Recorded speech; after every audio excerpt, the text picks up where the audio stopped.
Right, so according to a new batch of climate reports, we're heading ever closer to climate catastrophe. Quite used to hearing such things now, aren't we? There's some of us perhaps tuned out to such doomsaying headlines these days. But one line I've read today by Professor Simon Lewis of University College London caught my eye, because he said the solution to this climate crisis is to do everything we can to defeat the fossil fuel industry. Now you might think, okay, Damo, where have you been? That's obvious. But the phrasing matters here, the context of what he said.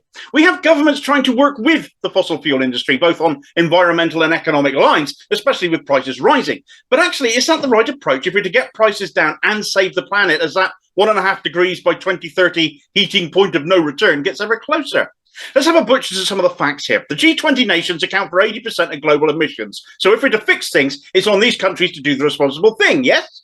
It's not a group of heads of state that are playing very well together, though. For example, Putin is a madman. They've elected a fascist in Italy, and Brazil still has a guy burning the Amazon faster than ever before. You have Modi in India, the head-chopping oil-addicted Saudis, and equally addicted US, plus us in the UK with weak, unstable government. It's not a recipe for collectivism when we need it, is it?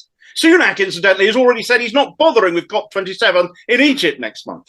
Also, why is taking a hardline stance against these energy companies such a problem? They need global resources in order to make their profits, so we have them over a barrel, excuse the pun, to sort themselves out, you would think. Shell has, for example, just announced profits of £8 billion for the last quarter. Tax them more. In fact, tax them something, because for as long as they're investing in new drilling, they're getting a tax break here for doing so. In fact, they've offset their own self-imposed windfall tax doing the same thing. So they're actually doing nothing right now to help the UK economy. Allowing this is backwards thinking.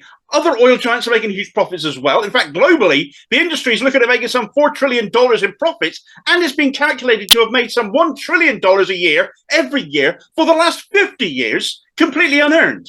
Not only are we looking at environmental disaster by failing to fight the oil giants, but economic calamity too, as they continue to make and hoard incredible sums of money, enough money to set this planet on a different course. Sadly, we're lacking in the strong leadership and collective will right now to deal with them. So who is really in charge?